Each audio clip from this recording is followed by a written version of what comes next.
Politics, युवा गोल्लार समाज ने शुरू किया अपना जन सेवा अभियान। बिखरे हुए समाज को एकजुट करने की खाई कसम। गोल्लार समाज को नई चेतना देगा ये संगठन। युवा गोल्लार समाज सेवा फाउंडेशन ने गोल्लार समाज को एकजुट करने का बीड़ा उठाया है, तो समाज के लोगों को जागरूक कर अपनी खोई हुई पहचान को दुनिया के सामने लाने का प्रयास भी कर रहा है। आपकी क्या मतलब विनती है, क्या निवेदन है, क्या अपील है? हमारे ये विनती है, बीच में हमारे सचिन भाव हमारे आपका है, उनसे मीटिंग भी हुआ था ओबीसी कास्ट के लिए। ये माननीय प्रधानमंत्री थे और भी लोग थे, सचिवालय में मीटिंग रखा था।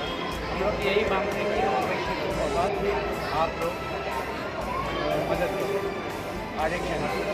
लेकिन उस टाइम आप बोला गया था, लेकिन आगे फॉलो जैसा अभी वोटिंग आ रहा है, अभी इलेक्शन आ रहा है, तो इलेक्शन में आप लोग भी तो वोट देते होंगे ना, तो आप लोगों का भी तो अधिकार है, जन अधिकार है। ऐसा है यहाँ मतलब ये कहता है कि हर पार्टी को लोग मानने वाले हैं। कोशिश करने तो मानता है, तो बीजेपी को मानता है, तो राष्ट्रवादी, ये कोई सिंबल नहीं है। गोल्लार समाज को एकजुट करने का बीड़ा उठाकर इस युवा गोल्लार समाज सेवा फाउंडेशन ने एक महत्वपूर्ण कार्रवाई शुरू की है।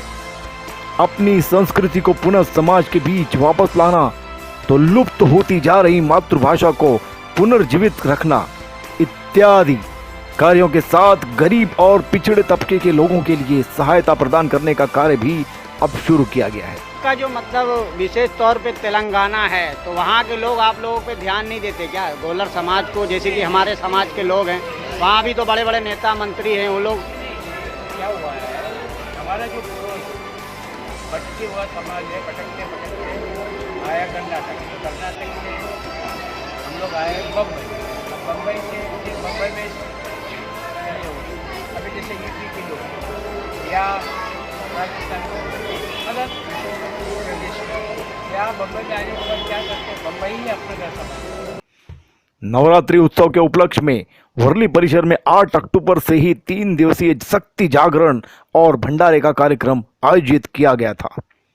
संस्था के अध्यक्ष गोविंदा गोल्लार, उपाध्यक्ष रमेश तिम्माजी गोल्लार, सेक्रेटरी मारुति गोल्लार, उप सेक्रेटरी लक्ष्मण विकाजी गोल्लार, ट्रेजरर संतोष गोल्लार, उप खजांची गोविंदा बड़ौदा, कार्याध्यक्ष संतोष दुर्गा गोल्लार, उप कार्याध्यक्ष सुरेश गोल्लार, तो व्यवस्थापक मंडल में बाबू तिम्मा गोल्लार, शंकर मारुति गोल्लार, संजय रामा गोल्लार, आनंद दुर्गा गोल्लार, मारुति धनशेट्टी, दशरथ भोसले, भीमा रामजी गोल्लार, राजेश गोल्लार, सूरज गोल्लार, अभिषेक गोल्लार, करण गोविंदा इत्यादि का योगदान रहा।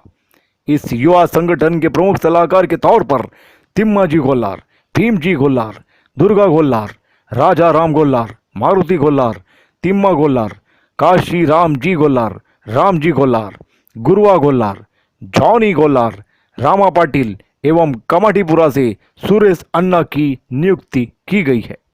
आज से 60 साल पहले का पोशाक है, धोती लोटा और सब पगड़ी बांध के जंगल में लकड़ी पकड़ के हम लोग अपना ये भेड़ बकरी चराने वाले। ये हम लोग को दुनिया में कुछ भी नहीं मालूम। अभी उनके पेट में बच्चा पैदा हो, उसका बच्चा पैदा होएगा तो ये इतना अपन यहाँ तक हम लोग बना सके। ये 60-70 साल के अंदर हम लोग ये पोशाक पे आए। अभी आपका जो सवाल है वो गूगल सर्च में क्यों नहीं आता है, इसके 6 महीने के बाद आप देखोगे सर्च इंजन में गोल्लार समाज पहला आएगा। ये हमारा वादा है। और आज जो भी ये साहब ने जो किया है, हमारे समाज में इतना उन्नति किसी ने नहीं की।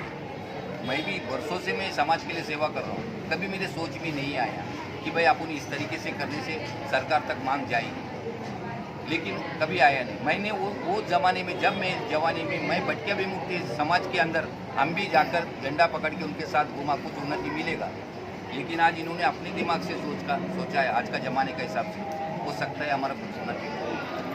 और जो हम लोगों को कुछ भी नहीं है उसके ऊपर हमारा डिग्नेट्स नहीं है, तो उसके लिए सरकार से हमारा एक ही विनती है, हमारा समाज की तरफ से, हमारा यही गौली समाज, गोल्ला समाज यहाँ का ही नहीं, आज पूरा भारत देश में जितने भी हमारा गोलेवार लोग हैं उन लोगों को कुछ ना कुछ मिलना चाहिए।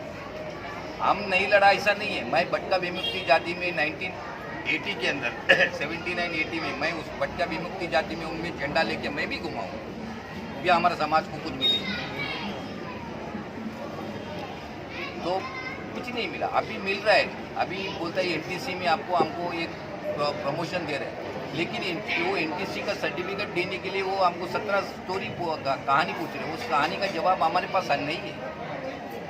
अभी मैं पैदा हुआ हूँ, मैं 1957 में मैं पैदा हुआ हूँ। अभी उन लोग बोलते हैं 55 से पहले का जो रिकॉर्ड रहेगा तो लेके आओ। अभी मेरे लिए सर्टिफिकेट के लिए मेरे बाप का ज़रूरत है। अभी मेरा लड़के के लिए ज़रूरत सर्टिफिकेट के लिए मेरा काबिल मैं सूटेबल नहीं उसके अंदर। उसके लिए भी 17 स्टोरी पूछते तो उसके अंदर क्या हम कहानी सुनाएंगे? क्या उन लोग कुछ लालच मांग रहा है? क्या जानबूझ के हमको सता रहे हैं? हम कर भी क्या सकते हैं? संस्था के अध्यक्ष एवं वरिष्ठ मीडिया कर्मी श्री गोविंद गोलार ने गोल्ला समाज के विखरे स्वरूप पर प्रकाश डाला तो इन्हें एकजुट कर देश की महाशक्ति बनाने का भरोसा दिलाया है। वैसे तो इस समाज की मातृभाषा तेलुगु ही रही है, लेकिन भारत की सभी भाषाएं ये बोलते हैं। यायावर जीवन होने के कारण कर्नाटक, महाराष्ट्र, गुजरात सहित पूरे भारत में आज ये समाज बिखरा पड़ा है। मुंबई में भी गोल्ला समाज की बड़ी आबादी है, लेकिन एकजुटता की कमी के चलते इनका विकास अभी भी नहीं हो सका है और आज भी इस समाज के बड़े तबके को परेशानियों का सामना करना पड़ा है। हिंदू गोल्ला समाज ही सरकारी रिकॉर्ड में है। हालांकि इस समाज ने सारे देश की भाषा और संस्कृति को अपनाया है, लेकिन इनको अभी भी समाज ने अपना पूरा साथ नहीं दिया। इनकी शैली, इनकी परंपरा को अभी भी नहीं अपनाया। इसीलिए युवा गोल्ला समाज का यह अभियान और संकल्प इस समाज में नई क्रांति और चेतना का रास्ता अवश्य खोलेगा। फाउंडेशन की तरफ से आए हुए तो मेरे प्रेस वाले को हमारा फाउंडेशन की तरफ से आप सब लोगों का किया सर। हमारा फाउंडेशन का मैं दो मिनट भी बोलूँगा, ज़्यादा नहीं बोलूँगा। आप लोग का जो क्वेश्चन आंसर हो रहे थे मैं सुन रहा था। मेरे अध्यक्ष जी को मैं डिस्टर्ब नहीं करना चाह रहा था कि मैं इसके लिए ये चीज़ में ले रहा हूँ, आपसे बात कर रहा हूँ 2 मिनट का। आप जो पूछ रहे थे कि तुम लोग 104-5 साल से जो आप लोग इतने पिछड़े हुए हैं, आप लोग डेवलप क्यों नहीं किया? तो कारण ये है कि हमारे 50 साल हम लोगों ने मजदूरी में चला गया। हमारे जो पूर्वज थे, हमारे जो ग्रैंडफादर के फादर, वहाँ से लेके हमारा पिताजी तक का हमको, हमारा पिताजी आने तक का हमको एजुकेशन मिला। जैसा हमारे फैसिलिटी जैसा हमारे घर पे थी वैसे लोग पढ़ते पढ़ते चले गए। तो मेरी एजुकेशन है, मैं 8वीं फेल हूँ, लेकिन मैं अच्छा बोल लेता हूँ, अच्छा मतलब अच्छे सोसाइटी में उठना बैठना, बल्कि मेरी वो चीज़ें थी नहीं। लेकिन मैंने मेरी चीज़ को, मेरे पीढ़ी को बढ़ा के मेरे बच्चे लोगों को अच्छा हायर एजुकेशन दिया है। तो आज हम लोग का ये फाउंडेशन खोलने का मकसद ये है कि जो हमारी लाइफ, जो हमारी इतने साल, आज हम लोग 50 प्लस हो गए, तो अभी ये चीज़ हमारे बच्चों लोगों को बताना चाहते हैं कि गोल्लर समाज क्या है। इवन हमारे बच्चे लोगों को गोल्लर समाज जानते हैं, हम गोल्लर है, बट दे डोंट, उनको इंग्लिश सॉरी हमारी भाषा हमको आते रहे, जैसे तेलुगु हम लोग का है। जैसे हम लोग जहाँ जो स्टेट में गए वही चीज़ को हमने अपनाया। अभी हमारा फाउंडेशन खोलने का मकसद यही है कि हमारे जो पीढ़ी है, अभी आने वाला पीढ़ी, उनको ये चीज़ समझा के ये चीज़ उनको सौंपना है कि भाई आगे से इनको आपको संभालना है, क्योंकि हम लोग का अभी उम्र हो चुका है। ये हम लोग उसको स्टेप दे रहे हैं। आज मेरा लड़का कर लेगा, हमारे जो नया पीढ़ी जो चल रहा है वो करेंगे, उसके बाद वो कंटिन्यू करेंगे।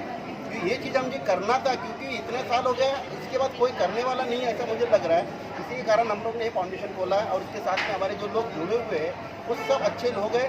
और आगे भी हम लोग जो भी करेंगे समाज के हित के काम करेंगे और तो समाज को हम लोग आगे बढ़ाने की कोशिश करेंगे। इसके अंदर हमारे लोगों में, हमारे समाज के जो लोग जिधर भी है, अध्यक्ष जो भी का ये मेन मकसद ये है कि हम लोगों ने जो ये फाउंडेशन जो रजिस्ट्रेशन किया है, इसका मकसद ये है कि मानवता का सेवा और गरीब लोगों को न्याय दिलाने के लिए।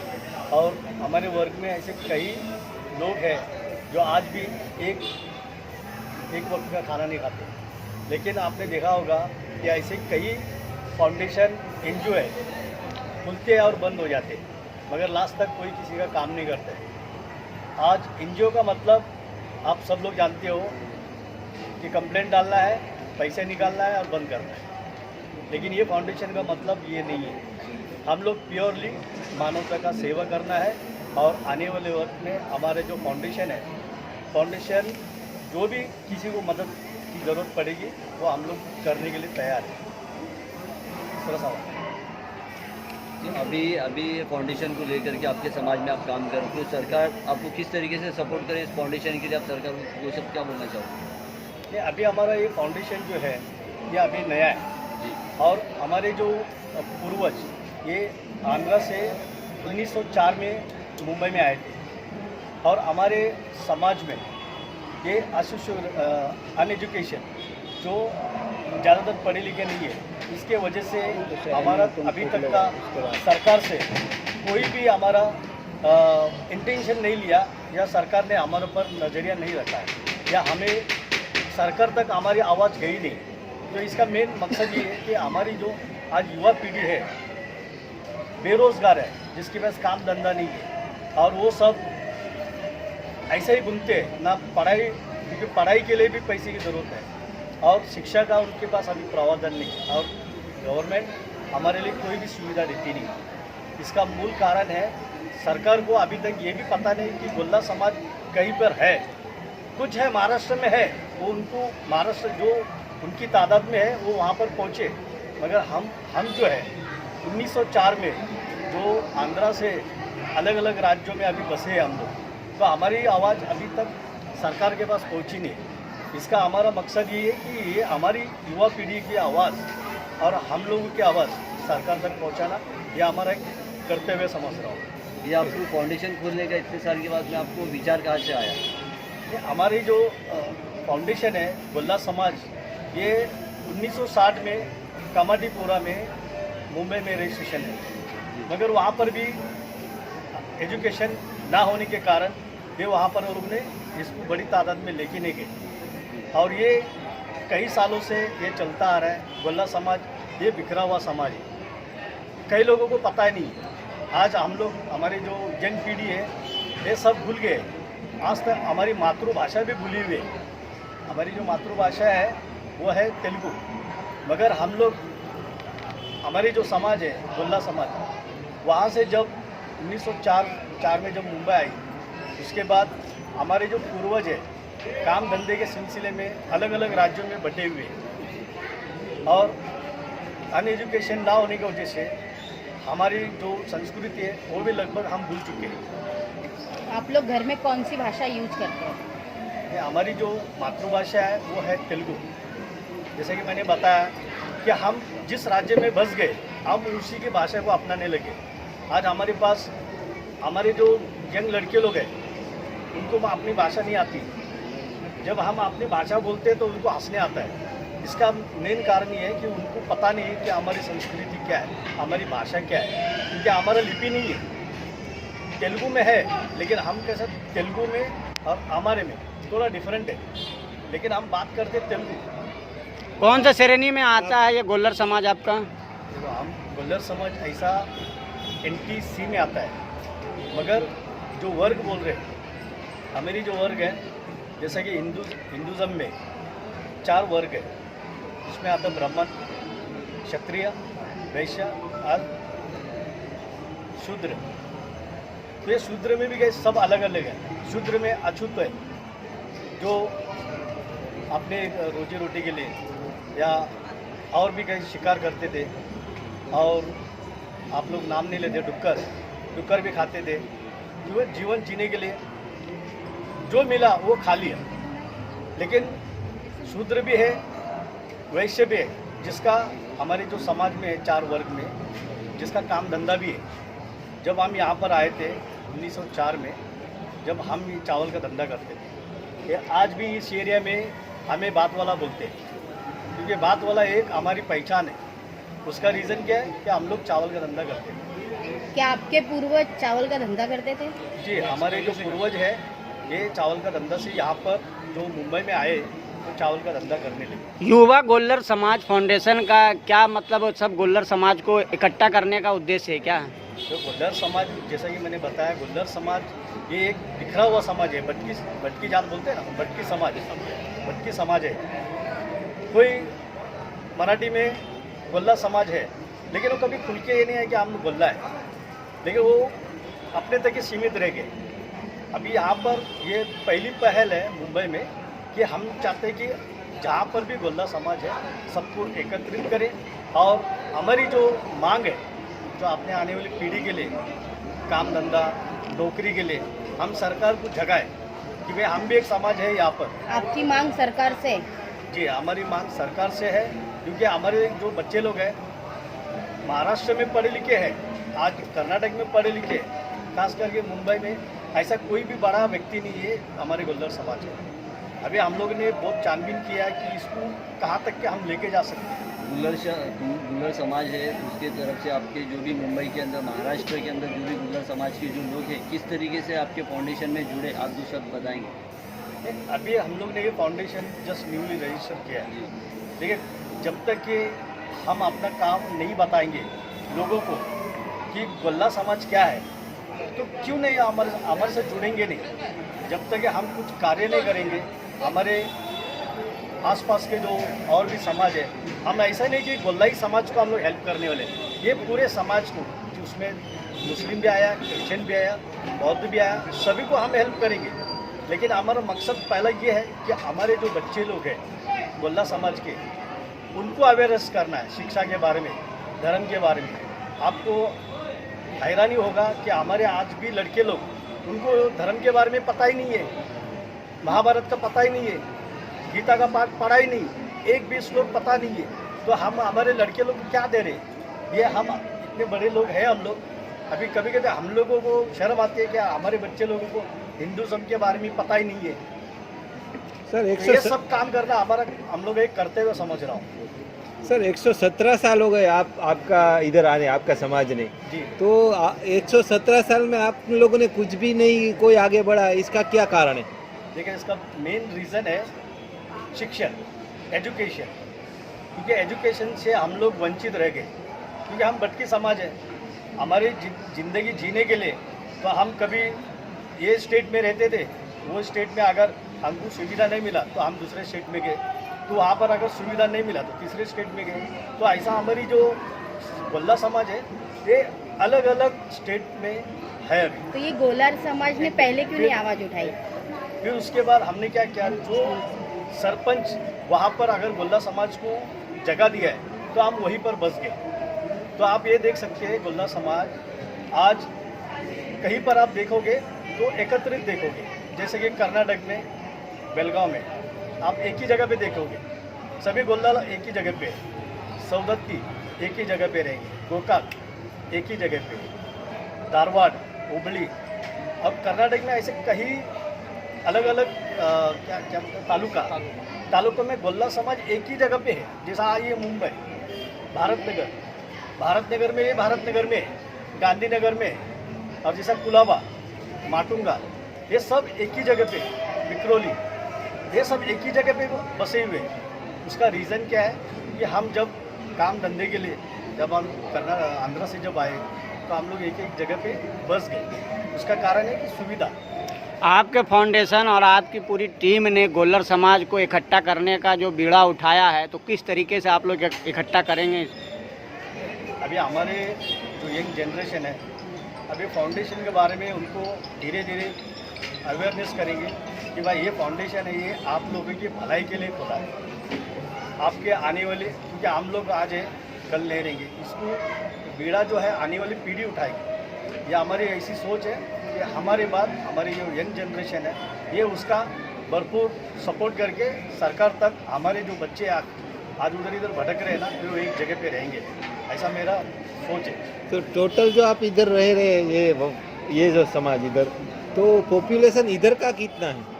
इधर का लगभग अभी 1700 के आसपास में। अच्छा, और जो आप बोले कि जहाँ जाते वहाँ की लैंग्वेज भाषाएं यूज़ करते हैं, मतलब कौन कितने लोग कहाँ हैं वो आपको अभी तक मालूम है या नहीं है? नहीं, जैसे कि महाराष्ट्र में है, ये महाराष्ट्र में बहुत सारी जनसंख्या में, अभी लास्ट टाइम में मैंने जो उसकी पूरा स्टेटमेंट निकाला था, हम लोग 10 लाख के आसपास है सिर्फ मुंबई में। लेकिन हमें पता नहीं ये कौन है। जैसे आप महाराष्ट्रीयन एरिया में, उसमें भी गोल्ला है, लेकिन हमको उनको पहचान नहीं है, वो भी गोल्ला है। और जैसे कर्नाटक में गोल्ला है, लेकिन उसके यार हमारी जान पहचान नहीं। उसका रीज़न क्या है, वो वहीं पर बस गया और किसी के साथ संपर्क में नहीं रहा। अभी विशेष तौर पे आपकी सरकार से, महाराष्ट्र सरकार से, सेंट्रल गवर्नमेंट से क्या मांगे हैं कि गोल्लर समाज को किस तरीके से मतलब एक मकाम दिया जाए? जैसे अभी सरकार से हमारा यही मानना, यही हम आगे जाके हम सरकार से अपील करेंगे कि हमारे जो आज के युवा बच्चे लोग हैं जिसके पास काम धंधा नहीं है, उनको भी कुछ काम धंधा दे। ये उनका एक बहुत बड़ा काम है, क्योंकि मांगने वाला नहीं है।